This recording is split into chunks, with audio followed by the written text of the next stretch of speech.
Welcome to Pre-Calculus lesson 8 and 9. We have two lessons together here in this video. The reason is in this Wednesday we have our quiz 1 coming up, and we thought that if we discuss that a bit earlier, then maybe it will be a little bit better for you all. So we have two lessons here. One is lesson 8 and one is lesson 9. In the lesson 8, our topic is identifying and understanding functions, and for lesson 9 it is a review for the quiz 1. So these are the agenda for the both lesson. What is function, function notation, practice domain and range of function, and then practice, then review for the quiz 1. So this is the plan. First of all, what is a function? So we have, these are the definitions for the function and these are the pictures. So before we discuss the function, actually we need to discuss what is a relation, because the relation and function, they are function actually comes from relation.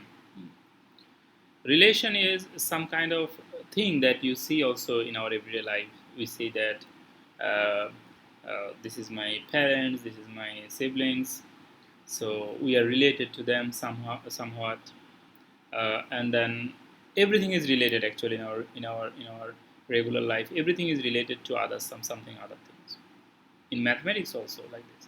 And you know that like weather is related to temperature, weather, pressure, everything is related to make the some environmental system, and if one thing changes, other thing automatically changes for that.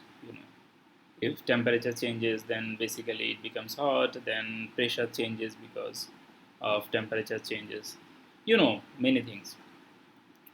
Even in our if we talk about more relatable items, then you can see that chair, tables, they are also related to some different functions. On the chair we sit, on the table we keep the things. They have some different functions, and they are actually all these things, their function is, their work is, their use is related to some other thing. Our everyday life, we actually use this kind of words, relation. We use this kind of word. And function is, now come to the function. Function is some special kind of relation. Mathematically, this relation is, let me talk about input and output first so that I can relate this definition. When we write something like this, let's bring all of them, no problem. Let's bring all of them. Let me write it first for you in our regular way, normal way. Suppose if we write something like, let's say this one, first one, we normally write f of x y equal to 5x plus 2. You have seen this kind of thing. This is some equation. But now we are writing it fx equals to, which is actually fx plus 20, which is just same as, just equivalent as y. Fx equal to or y equal to, they mean the same thing. But this is, when you call function, then we write it this way. Instead of y, we write fx, because it gives us more conceptual senses, and the entire work is more harmonious. This is fx and this is 5x plus 20. That means this x and this x is relatable.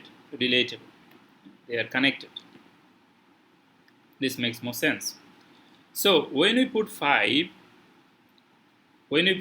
put 5 here in this first equation or first function, then 5 into 5, 25 plus 20 equals to 45.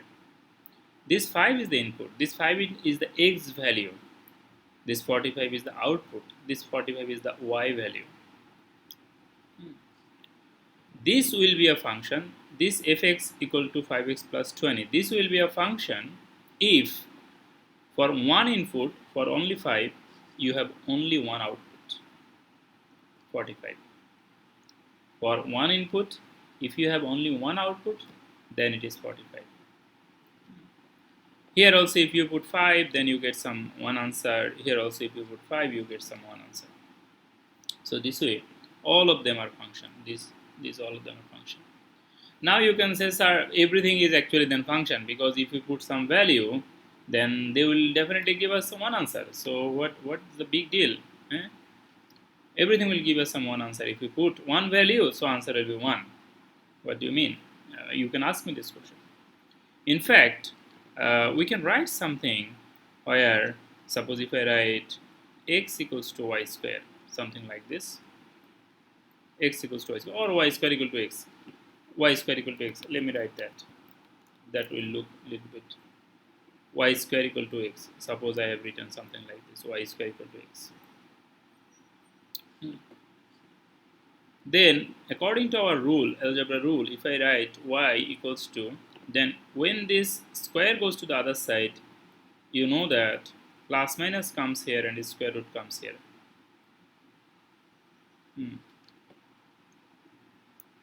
Right? So this becomes like this. Now if I put x equals to, let's say some number, x equals to 2, since we are putting the value for the x, so let's put something x in the x. Suppose x equals to 2, if we put, then it will become plus minus 2, plus 2 and minus 2. Once we have to consider plus, and another time we have to consider minus. So we will get plus 2 and we will get minus 2. So you see, basically we are getting two different answers here. Now you can say, sir, why you are putting plus 2 minus 2? We are giving some random inputs and testing it, what happens. Oh, yeah, sorry, this is not for plus 2 minus. If we put x equals to 4, plus 4, you know that. Because 4 square root is plus 2 minus 2, yeah. 9, if we put 9, then it will be plus 3 minus 3. 16 plus 4 minus 4. Then if we put 2 to 5, then it will be plus 15 minus 15. Kind of that. So, because there is square root, yeah. So if we put x equals to 4, then we get two different answers. One is plus 2, one is minus 2. That means this is not matching with the definition. Definition says a function from x into y is a relation that associates with each element of x. Each means one element. Each means one, with exactly one element of y. That means this is one element of x since it is input, but there is two elements of y, two different output here. That means this is not following our definition. This is not a function, but all of them are function. We have more function we can write actually. We have more examples coming up. So just briefly, to be a function, our each element of x has to be associated with only one element of y. Then it will become a function, but if it violates this rule, then it will not be a function. More examples, let's see in the next page. This one. This is some visual form of the function. This is, you will consider these are x, these are y. These are some letters and these are some boxes, letter box. But in your mind, you can consider all of them as x, these are y. So let's look at this, how they are related. It means like this arrow sign means that this x value is related to this y value, or if you go to this mailbox, if you open it, then you will get this letter. This kind of story. Look at this. This is one picture, this is one picture, and this is one picture. Think about this. Which one is function according to our definition? Look at the picture.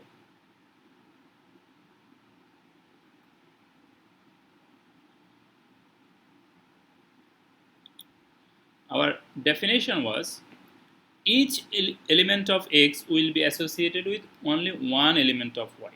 See, this minus 2 is related to only 4. That means they have just only one answer, kind of. And this one also one, this one also one, this one also one. So it looks, what do you think? It looks fine? Is it a function? This one. 2 goes to 4 and 2 goes to 4. Now you can say, sir, oh, this is minus 2 goes to 4, again plus 2 also goes to 4. So is it matching with the definition or no? In fact, actually it matches, because our definition said each element of x will be associated with one element of y. Now minus 2 and plus 2, both of them is related to 4. Both of them are related to 4. Both of them you will get from this 4 number mailbox. But you see, let me draw a line here. But you see, this minus 2 is not linked with 2. Suppose minus 2 is not linked with 0 and 4. You understand? Minus 2 is just only in one box. Minus 2 just only have, we will have it just only in one box. That's why actually, what do you think? In fact, you see this one and this one, both of them actually fits the definition of function. Both of them fits the definition of function. But you see, here we have some problem. This guy here, this minus 1 number mail actually have linked with two different mailbox. Then it is not a function, because this x value is associated with two different y value. That's why it is not a function. One input, one x value is related to two different output. This is physically also not possible, right? You cannot like go and you cannot say like, okay, this one number later I found it in this mail and in this mail. Is it possible? This is not possible.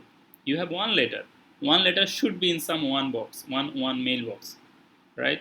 You cannot get one letter in two different mailbox. You open this mailbox and you get this one letter, then you open this mailbox, you get the same letter. How can you get it? Because this letter is already in your hand. This cannot go to the other mailbox, right? Physically, this is also a little bit annoying to think. Like, how can we get this one mail from two different mailboxes? And basically, if that is the scenario, if that is the situation, then actually this is good to understand the function. So the conclusion is, we cannot get for one x value, we cannot get two y value, or one x value cannot be associated with two different y value. But two different this y value can actually have different x value. That's no problem. This y value can have two different x value. That's no problem. We have more discussions actually on functions. We can understand functions from different angles also. From more angles we can discuss it, which will come up in our coming lessons. So this is the core idea. This is the core idea of function. To be a function, each of this x value will be associated with only one y value. If it fits, then that's a function. If it does not, then it's not a function. Let's go to the next one. So actually we have some example, like this is one example of that. If you put this value like that, this is not a function. More examples. These are examples from the book. You will see that. So let's see, this one, mobile is related to this, Shell is related to this, then Sunoco or something, 7-Eleven is related to this. What do you think? These are function, right? Because you see, this one is related to just only one answer. This one and this one is related to the same answer. This 7-Eleven and Shell, they are related to one answer. But it's fine, because y value can have different x thing, no problem. But x, they will have just only one y. Then it is a function. This is another example. This is also function. This is another example. This is called ordered pair. Why it is function? Because as you can see, just only one output they are associated with. See the input. Let me draw it here. For the input 1, output is 4. For the input 2, output is 5. For the input 3, output is 6. For the input 4, output is 7. So you see, our inputs for different inputs, there is nothing where they have something common in the y value. Let me show something. Let me show one which is not a function from the ordered pair, so that you can see. Suppose 1, 3, something like this. Then suppose 2, 4. Then suppose 1, 8. Then suppose sorry. Then suppose -3, 5. Do you think this is a function? See this, there is a problem here in this term, in this term, and in this term there is a problem here. One time we got for 1, one time we got 3, another time for 1 we get 8. How come? So then this is not a function. This is not a function. But all are safe. This is for 2, we get something different. For -3, we get 5. Whatever we get, it doesn't matter. What matters most is we cannot get, for the same thing, we cannot get different answer. Okay. For 1, we cannot get 1 time 3, another time 8. This is not possible. So this is not a function. These are the examples. If you open the, of course, you should read the book. If you just start this from our Sullivan book, 2.1, section 2.1, then you will see these pictures and examples in the book. More examples of functions are this. This is some algebraic form. So that is also function. You will see that if you put different x value, you will see that different y value will start coming. And then physically we have area of the square, that is also function. Because if you put x equal to 1, 2, 3, 4, answer will be different. For r, this is the circumference of the circle formula, 2 pi r. If you put r equal to 4, r equal to 5, r equal to 8, r equal to -3, answer will be different. Though r equal to -3 is not viable because that's a negative value. So then here, subscription, wages, interest on investment. You invest something, then you get some interest. That's thing. Temperature, position over time. Then this kind of physics, driving car, flying a plane, etc., falling objects. Then AOW percentage grade or grade to GPA. All these are actually all of them are functions, because if you give some input, you get different outputs. Percentage grade to GPA. This is also a nice example to understand functions. Suppose your name is X. I know your name is not X. Suppose your name is X. After the end of this 4 years, after graduating from AOW, you will get some CGPA. Let's say you get CGPA 4 out of 4. Say your name is X, you get CGPA 4 out of 4.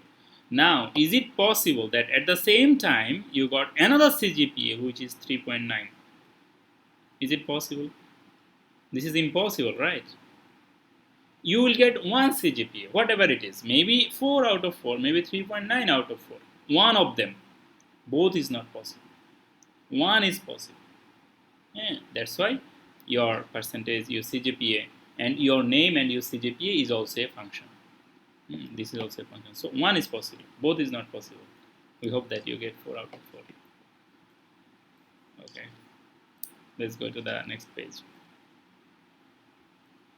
Then function notation. Function notation we said actually a bit in the first page. Actually we said f of x. We write it by f of x. Okay. Y equal to 3x minus 2 and f of x equals to 3x minus 2. They mean the same thing. This y we replace it by fx for our function. Just to introduce yourself with the function. One thing important here is this x, they are called independent variable or argument of the function, because we put them, we give them input. X value we always think x equals to 2, x equals to 4, x equals to 5, x equals to 10. We think about x equals to. Then y value is the output. Answer is the output, dependent variable, because it depends on whatever we give. Why it is called argument? Because you see, sometimes we say that okay, hey, you put x equal to 5, then other people can say that okay, what if you put x equals to minus 200? What will happen there? See, that's an argument. That's an argument. Something you are changing, something other people are changing for you to get that answer, to get the solution. So this x is called the independent variable or argument of the function, or input. Input is also x. Input is x. They have different. Sometimes we will call it input. Sometimes we will call it independent variable. Sometimes we will call it argument. And y will be the dependent variable. This is f of x. F of x. By the way, one thing very silly and but is still important is if this is sometimes, let me show you, this is a little bit funny. Suppose when we write 2 bracket 3, what is it? This equals to 6, right?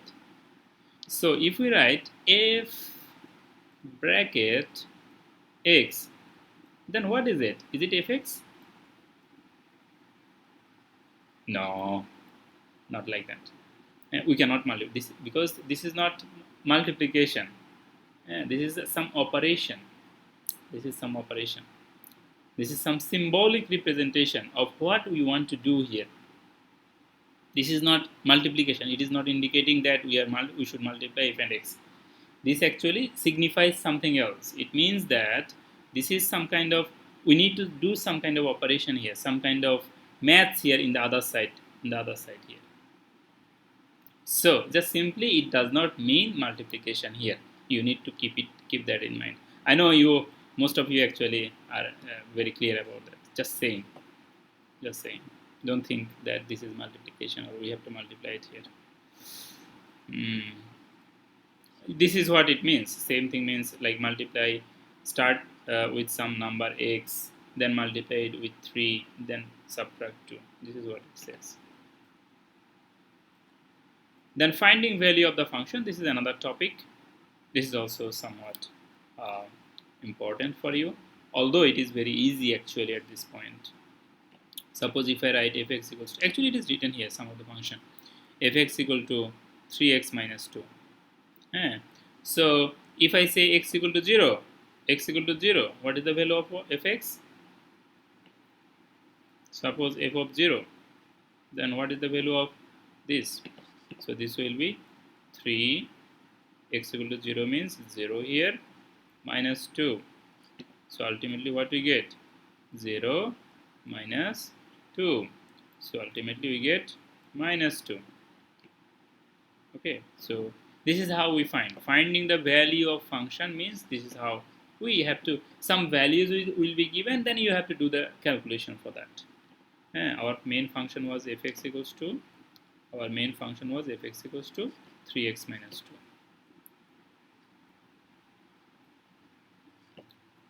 Now if someone says, okay, this x equals to, let's say 8, then what will happen? So f of 8, you will write f of 8 equals to, oh my god, not now, just I'll be back soon.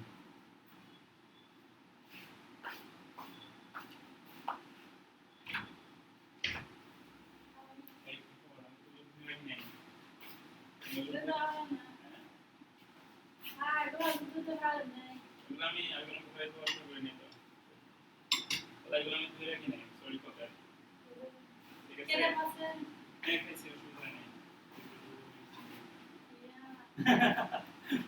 Sorry,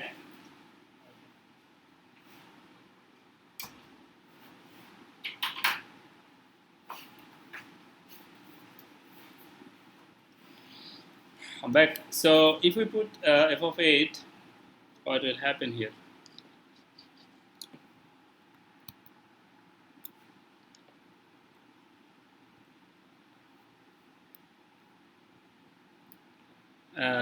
So this will be 3 into 8.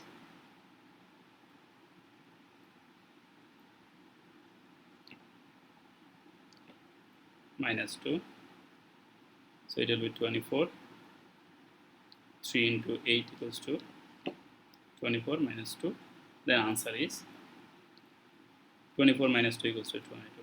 I think this is super easy for you all at this level. So this is thing. Now if a function is implicit, which means that it is given by equation in x and y, you should solve for y first. That means if something is given 3x minus y equals to 2, then you can, this is a little bit inconvenient to directly put the value of x. First we need to write it in terms of like y equal to what. So it will be like, if you send this y to the other side, it will be like y equals to thrice x minus 2. So we have to first write this in terms of like this. Then we will put the x value, then so that our answer comes directly, we get our answer. So if the shape of the equation is something different, we need to little bit adjust them. And the remaining thing is like just doing the calculation. And we have them here just doing this calculation. And then there are some practice here. If x equals to 1, what will be here? If x equals to 16, what will be here? Let's do 1. So if x equals to 1, this is 2 divided by 1. And 2 divided by 1 means 2. Then if x equals to 16, then it is 2 divided by 16. So 2 divided by 16 means 1 divided by 8. If x equals to p by q, then what? It will be 2 divided by x equals to p by q. So it will be 2 divided by p by q. I mean, whatever is given. And we cannot do anything else because these are number, these are alphabet and these are numbers. So we cannot do any cancellation here. So this kind of thing everywhere. Just the x value is given, then we have to just work with, do some calculations to find out the value of y. This is how we can find out the value of function.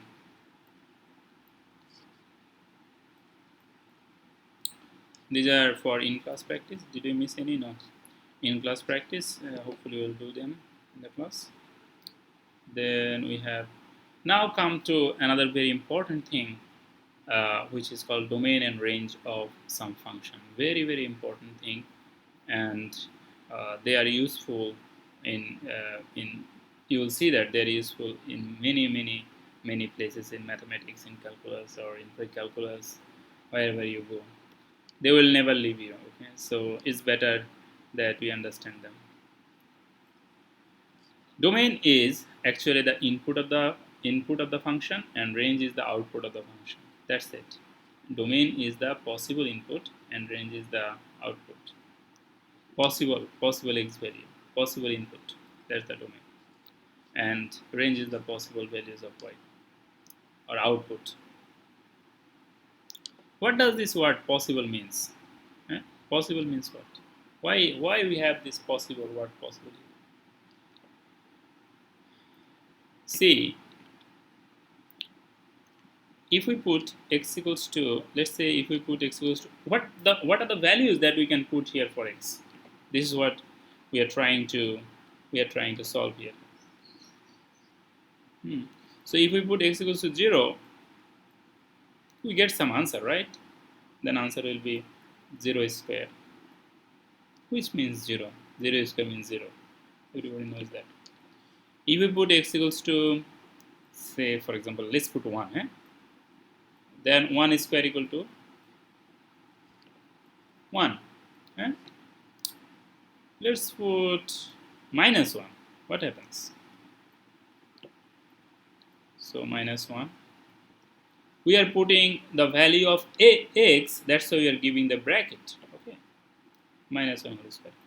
And minus 1 whole square equal to actually plus 1, because minus minus plus whole square means 2 times minus.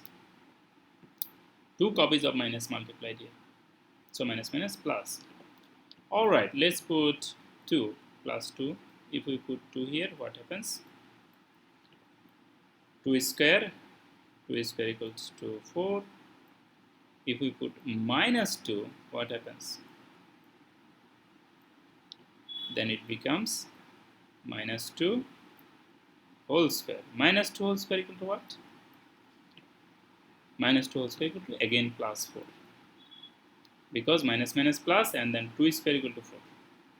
Notice one thing, one interesting thing here, and that is in the x value, what are the x value we have put here? Let's write them in some box. So x value we have put 0, 1. So for 0 it was 0, for 1 it was 1, for minus 1 it was plus 1, for minus 2, for plus 2 first, for plus 2 it was 4, and for minus 2 it is also plus 4. You see, in this side there are positive and negative numbers, including 0. But in this side, we are getting 0 and all positive number. So it is not same. That means for this function,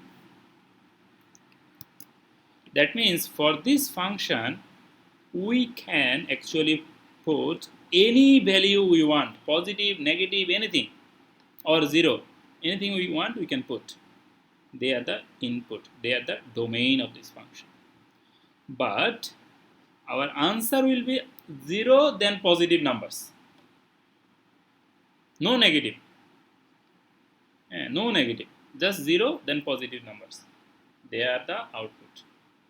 So they are the range also. We will say that for this function range is 0 and positive numbers, all positive numbers, but no negative number is possible.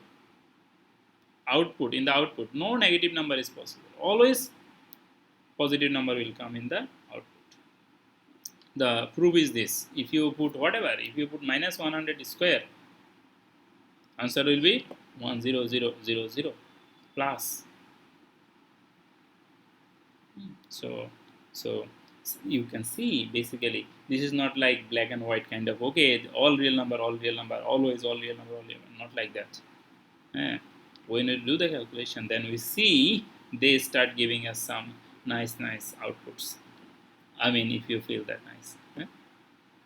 So what is the domain of this function? Domain of this function is all real number. All real number means 0, positive number, negative number, all numbers. They are the domain. And range is only 0 to positive numbers. Why we have to say 0 separately? Because 0 is not a positive number. That's why. All positive numbers and 0. Because 0 is not positive, 0 is not negative. That's why. So this is the domain and range. We have more writings here, and we have actually the drawing also, figure also here. All you see this figure. See, domain is the x value, range is the y value. See, y value, there is no negative graph. If you draw the graph, if you draw this graph, you will see the graph will be like this one, and the graph is not going down. It means there is no negative value of this graph for the y side. For the y side, there is no negative value for this graph. But for the x side, in the negative side there is graph, in the positive side also there is graph. Okay, so this is the graph as well. So graphically also you can understand it, and graphically actually it makes more sense. And then a domain of 1 by x will be what? You can see that actually 1 divided by 0, this 0 you cannot put here, because 1 divided by 0 is undefined. So without 0, all real number actually you can put, because you can put 2, you can put 3, you can put 4, you can put 5, whatever you want, you can put them. Whatever you want, you can put it here. But you cannot put 0. Why? The reason is if you put 0, 1 divided by 0 if you put, then it becomes undefined. Mathematically it is undefined. If you try to do it in the calculator, your calculator will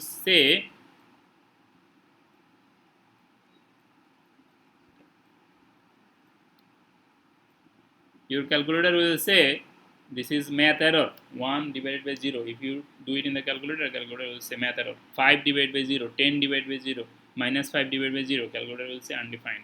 That means here you cannot put 0. But other than 0, you can put any number you want. That's all allowed.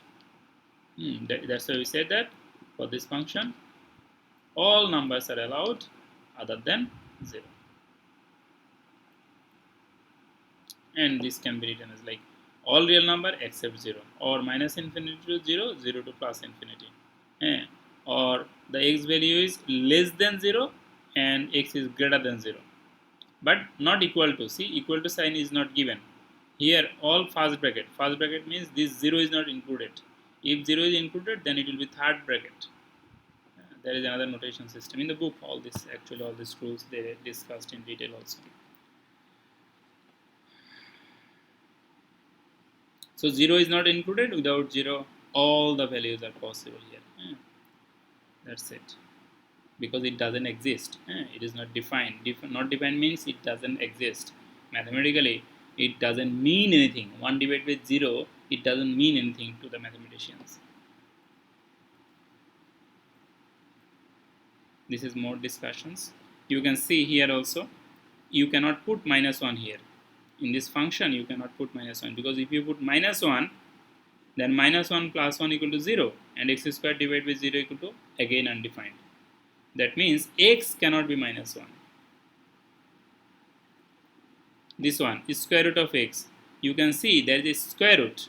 Let me show you the rule for square root. For the square root of minus 3 equal to what? If you do it in the calculator will again say math error. Calculator will tell you this is math error. That means in this square root, within this square root, you cannot put any negative number. You cannot put any negative number. If you put a negative number, calculator will say math error. That is also not defined. That doesn't exist. Although this problem is solved, that is like imaginary number, which we will discuss later. When it will come, then we will discuss that. But for now on, we will say x cannot be negative. X cannot be negative. X cannot be negative. Then these are the things. In real world, the values cannot be negative. Values sometimes can be 0, of course. Values sometimes cannot be fractional also. Suppose human being, if you do a math, you get some answer, let's say 2.5 people. So 2.5 people doesn't make any sense unless it is a show called 2.5 Men. So, or else it doesn't mean anything. Either it is 2 people or 3 people, not 2.5. So sometimes in the real life situation, you have to use your brain. We have to use our thinking. We have to use our critical reasoning. What we are doing, we cannot say that okay, in this locality, in my calculation 25.5 or 25.7 people are living in this small part of this village. We cannot say that. Either we have to say 37 or like some round figure, as you know. So fraction is not possible sometimes, negative value is not possible sometimes. You have to think about it, what you are doing. Then you will understand that, okay, this cannot be that. Yeah. So this is another example actually. This is kind of modeling, linear modeling kind of thing. And the value can be 0 to 575 because there are students, number of students is 575. So we cannot all of a sudden say that in this AW, in this setup, we have some, we are supposing that we have 575 students. So in some particular day, maybe nobody have taken their meal in the dining, that means 0. Maybe all the students have taken their meal in the dining, which is 575. So the value in the dining hall, the number of people who are taking the meal there, just considering that only the students, that will be either 0 or maximum will be 575 or in between any value. But it cannot be like 1000 students took the meal because there is no 1000 students in the university. No. This is some kind of like restriction. We have sometimes restriction because there are like, according to this math, there are 575 students according to this math. So the number cannot go beyond that. That's the point. So this is the restriction actually. Sometimes in the real life math, there is always some restrictions. You have to think about what restrictions my math has. Most of the time in the math it is said. In the math they mention it. What is the restriction in this math? Or from the math you will get the idea what kind of restriction we are getting it here. For example, as I said, in this math, we get the sense that as the as the number of students is 0 to 575, so our input in this function, input will be from 0 to 575.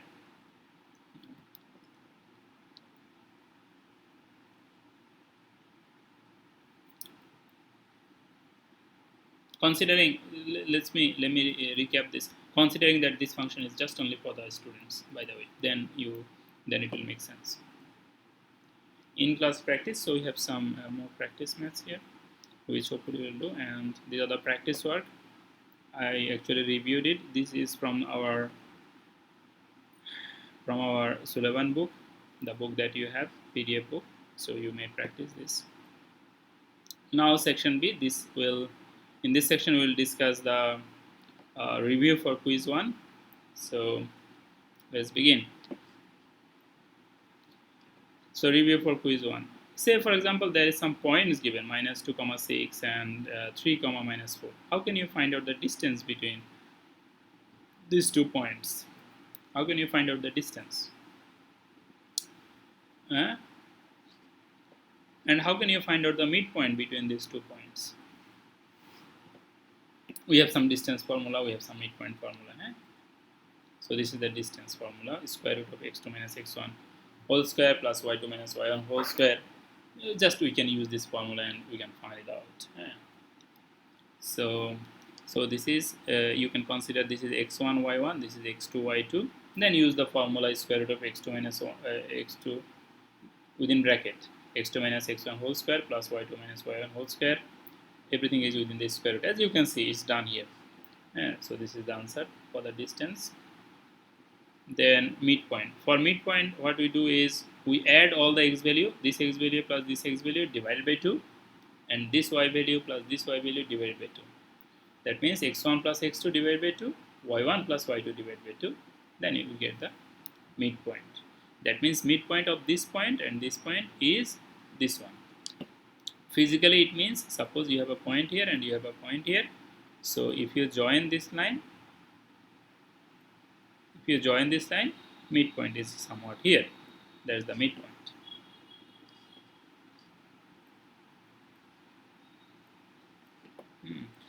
There is one more question from this one number. Let's say suppose 2 points is 4 and minus 6 in the number line. What is the distance and midpoint of these 2 points or between these 2 points? Do you know the number line? Number line is some line where we have the numbers, positive number, negative number, and 0. Then we have them. So let's say this is 0. Then this 2. Suppose this is 2, 4. Then this is minus 2, minus 4, minus 6. Now you can say, sir, where is 1, 2, 1, 3? They are in the gap. Okay, they are in the gap. I'm just skipping them. And if necessary, you also can do that. So what is the distance between this? And you know that in the distance is always positive. So we have to consider this minus 6 as plus, and this 4 already plus.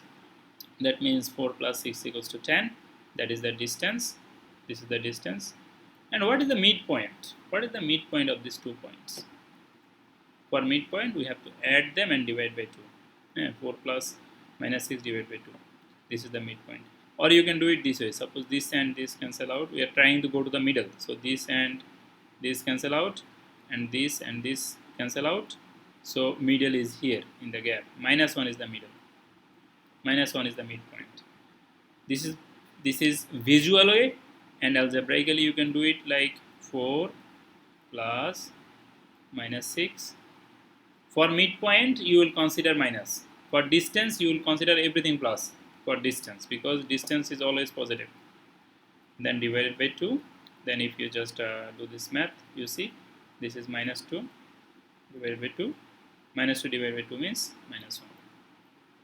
So this is the midpoint. This is the midpoint. In the exam, just to be clear, in the exam, if this kind of math, you do not have to show all of this. You will just write midpoint. You will just write distance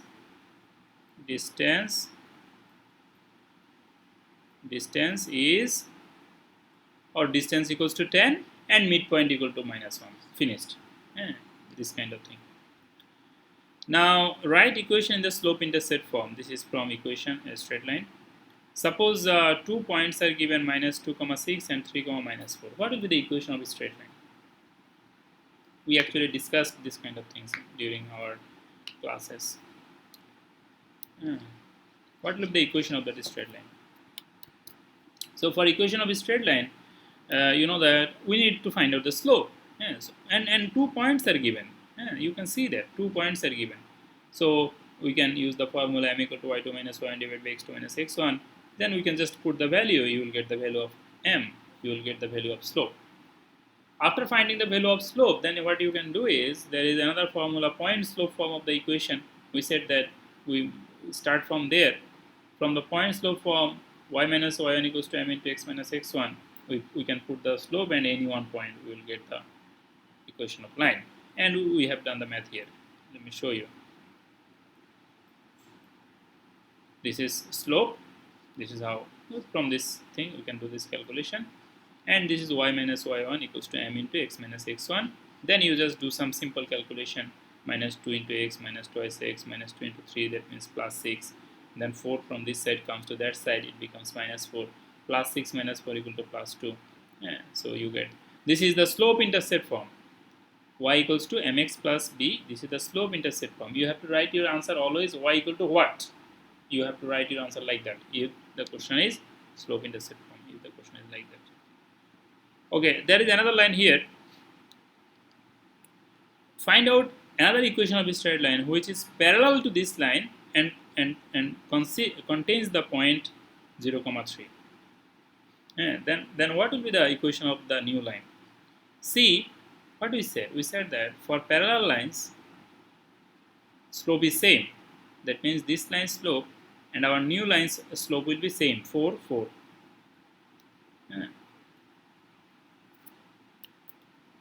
So this is actually after the calculation. Let me show you the calculation of it.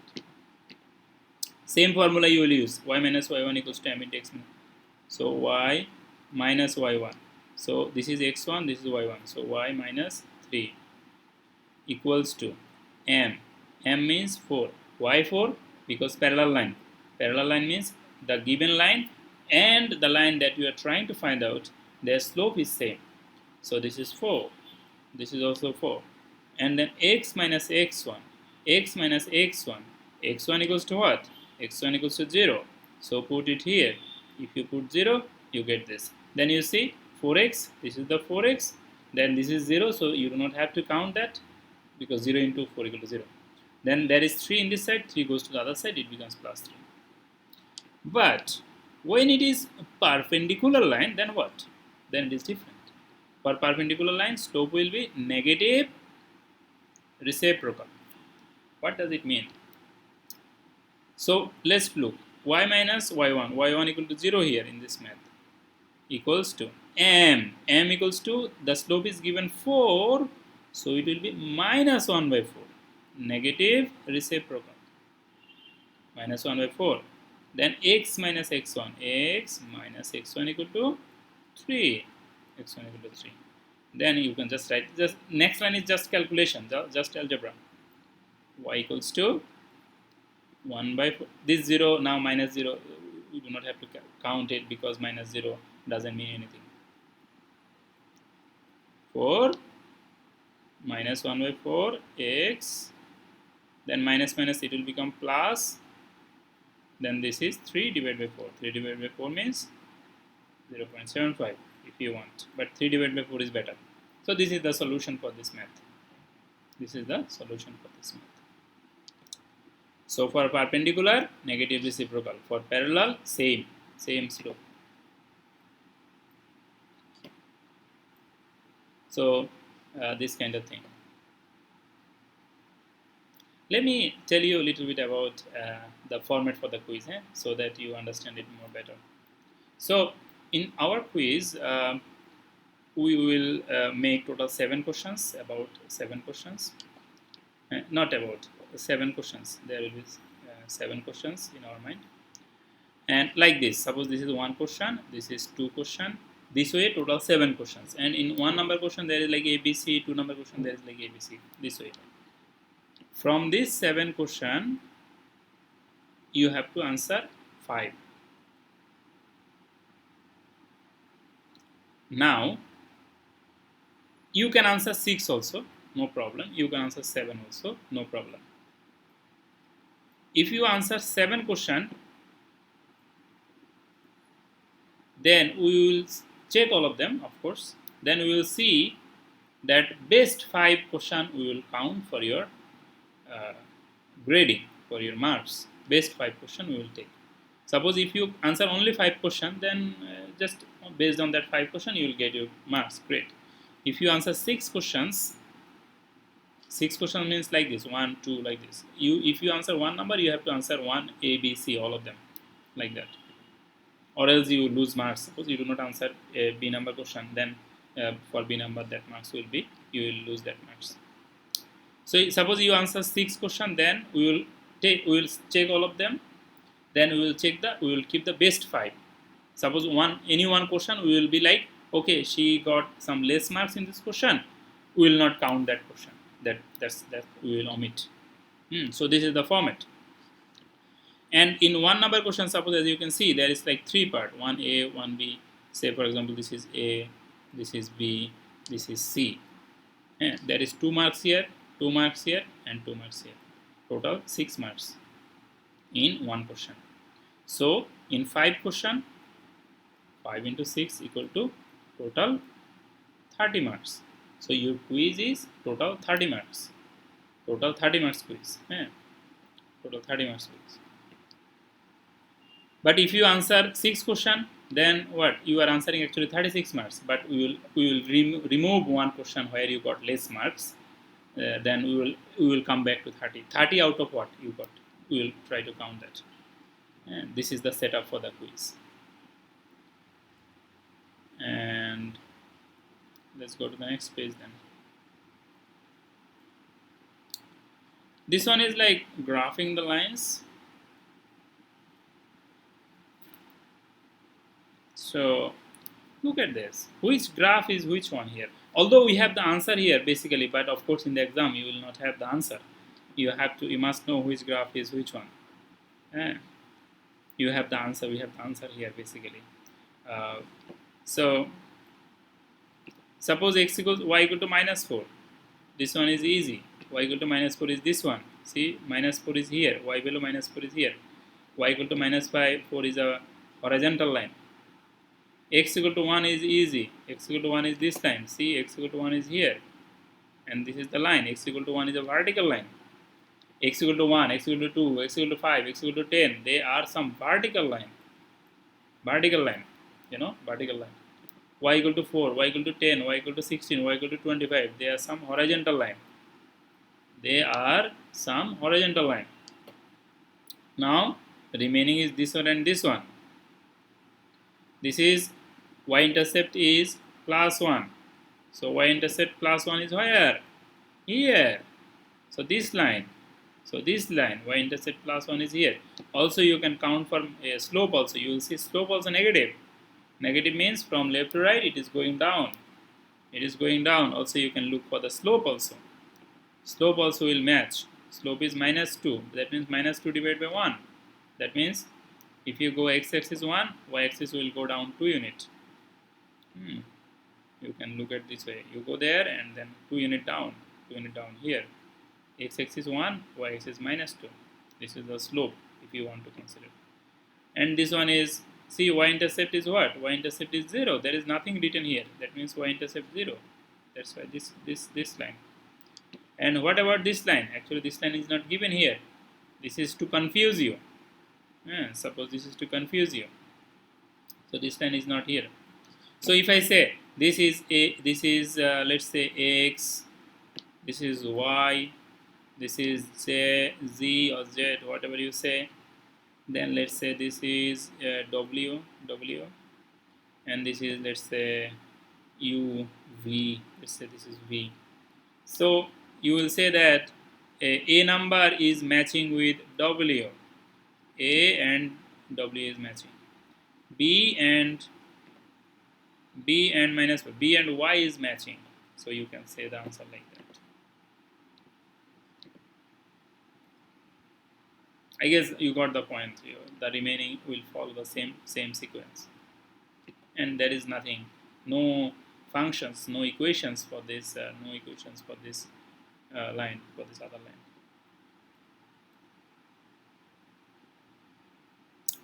Now this is another question. Some function, some equation is given. Let's call it equation because fx is not given here. Some equation is given here. We have to find out, let's say, what are the x and y intercept of this function. So this is the function. This is the given equation. What are the x intercept and y intercept? How can we find out that?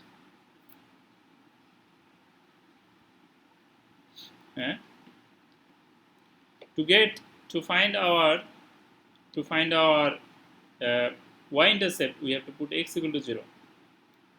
So if we put x equal to 0 here, you see this everything will become 0, answer will be minus 1. That's why y-intercept is minus 1. Why y-intercept is minus 1? Because to get y-intercept we have to put x equal to 0. This is how we get y-intercept. If you put x equal to 0 here, this all thing, because 0 into anything equal to 0, this everything equal to 0. Now you can say, sir, why you are not multiplying it with the minus 1?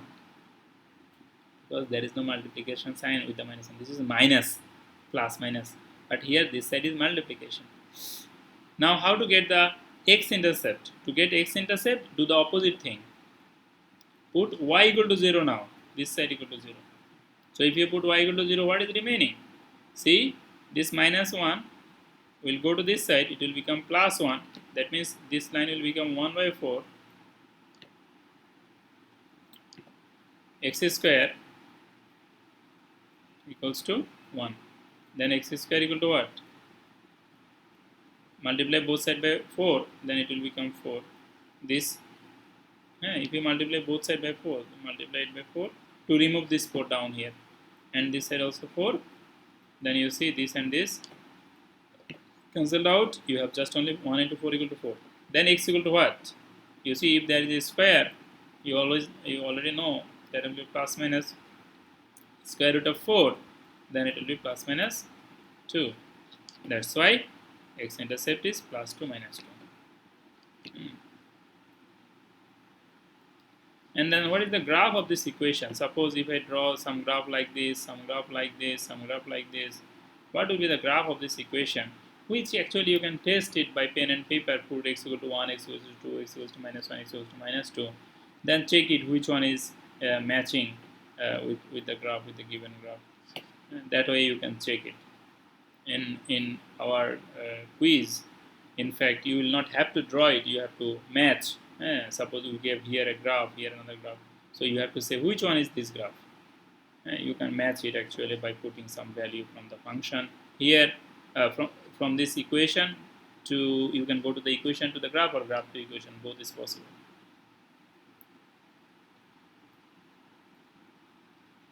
And so actually this one's graph is here. And test for the symmetry. What symmetry this one has? There is two ways to do it again. One is by looking at the graph, another one is by putting the replacing x and y by their negative signs. For x symmetry, x remains the same, y value becomes negative, so put here negative. For x symmetry, for y symmetry, our y remains the same, put x value negative. So if you put x value negative, you can already see, since there is a square, it will remain same. Also you can see in the graph, you see left and right is same for this graph. Since left and right is same, so it is y symmetry. X symmetry means up and down. Up and down is not same. See, upside there is a line, downside there is no line. This way also you can think. So you can say, sir, will this graph be given there to understand x symmetry, y symmetry? So there is two answers. One is maybe, yeah, maybe the graph will be given. Another answer is, if not, just quickly draw the graph. If you understand symmetry from the graph better, then quickly draw the graph and then try to understand it. If the question is very simple, but if the question is difficult, super difficult, like very complicated algebraic thing, then always in my previous video also I said that we have to actually go for the algebraic approach. Which is like replace y by minus y, replace x by minus x, and replace x, y both by their negative signs for finding the symmetry, just by using the principles, as you know. So yeah, that's it about this one. And then here also, let's say some graph is given. Find out the intercepts and symmetry from this graph. First of all, you can see very easily that this upside and downside is same. That means this graph has what symmetry? X, right? X symmetry. Then this is the x-intercept, which is at minus 3. So you will write minus 3 is the x-intercept. And then y-intercept is at 1, 2, 3, plus 3 and minus 3. That is the y-intercept. And this question, you can look at this. This why this is origin symmetry, because corner, this corner and corner matching. If corner matches, then it is origin symmetry. Then x-intercept is here, here, and here. There is 3 x-intercepts here. One is at +2, 0, and -2. So you can write it here. And then y-intercept is at 0 and origin symmetry. Actually, we have the answer here, as you can see. So they are the answer here. I will share this slide, by the way, don't worry. Then these are the real life problems. Oh, I can remove 2 things from here. So this one.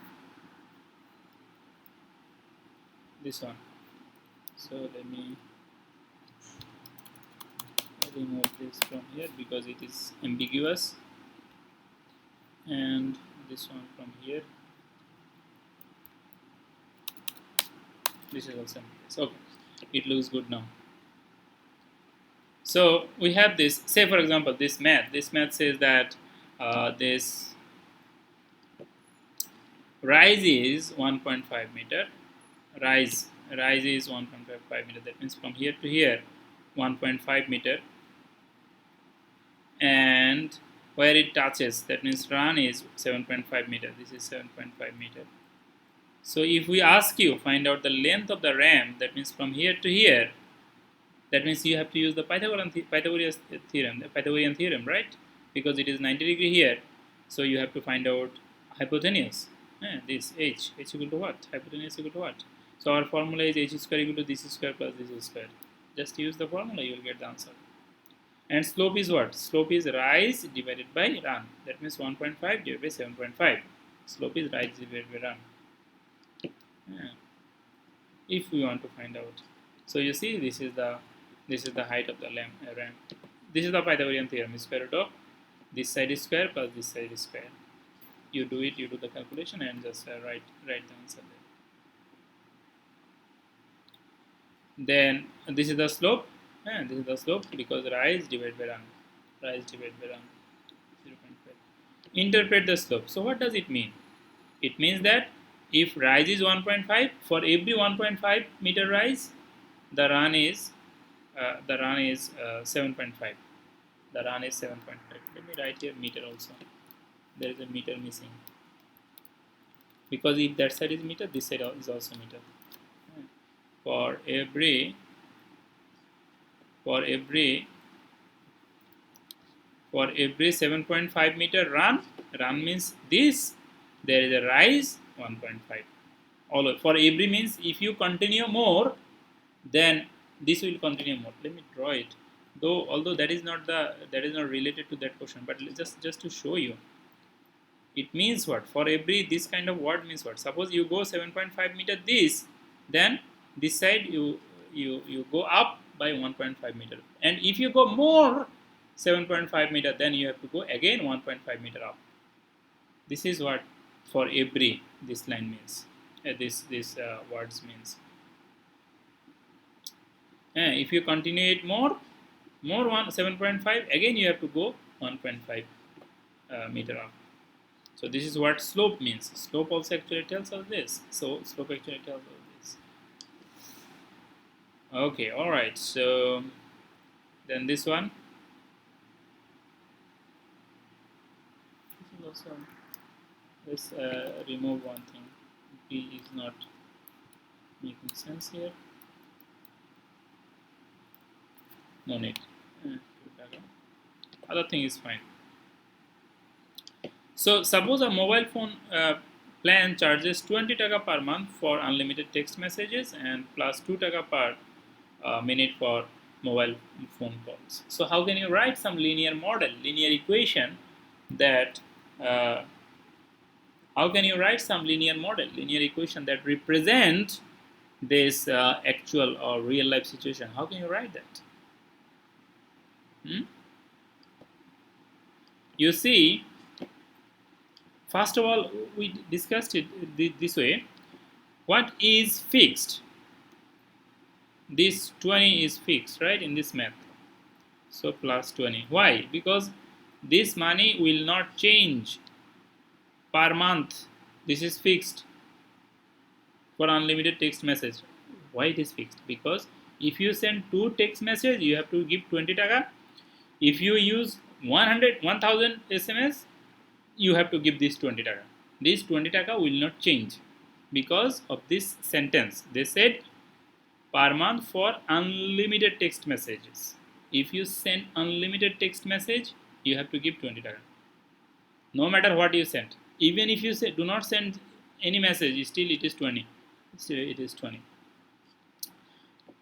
And this 2 taka per minute call. That means 1 minute you talk, you give 2 taka. 2 minutes you talk, you give 4 taka. 3 minutes you talk, you give 6 taka. That means what? 2 into how many minutes you talk. That. Whatever it is. You talk 5 minutes, then put here 5. That will be your total cost. And we said that cost is C. That will be the total cost. This is called the model. Model means this mathematical equation represents this practical life, real life situation. So this is the equation for this question number 1. For this A number, this is the answer. Then do you think M can be negative?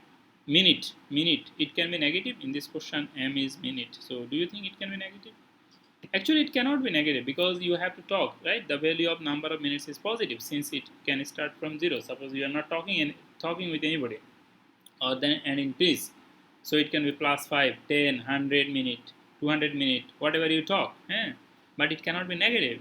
You cannot say like I talked negative 5 minutes last month. It's not possible. It's not making sense. How can you talk negative 5 minutes? Either you talk or you do not talk. That means either it is 0 or some minutes, but it cannot go negative side. And that means this value of M cannot be negative.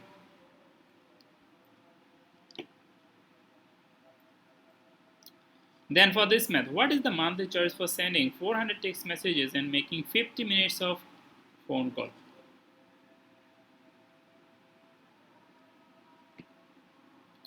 So 50 minutes of phone call. That means 2 into 50. This part is fine. And 400 text messages. And we discussed it. We said that text messages doesn't matter. How many text messages you send? Bill is 20 taka. So if it is 500, 10, 1000, 600, 800 or 2000 text messages, doesn't matter because of this word. They said that unlimited text messages, unlimited. This word, unlimited. So we have to just use this value only. 2 into 50 plus 20. Total is 120. Total is 120. So this way you can solve this math. These are actually, this quiz, by the way, you will see it is not difficult. It is very easy for you to get very good marks, I hope. Okay, hopefully you will do. And if you want to more practice, suppose there is some distance related maths. These are the distance related math that I just checked it and found them in the book. Distance related 17 minus 17 to 28. Then midpoint, intercept symmetry from equation, from graph, from equation in slope intercept form. There are many maths. Suppose you see 45 to 70. There are like how many maths? 10, 20, 25 maths. So do you have to do all the maths? You don't. You don't. You just have to check some maths and check the answer. Do the math, check the answer if they are coming correct or not. These are for practice. Equation the slope intercept form is here 1.3, math number 45 to 70.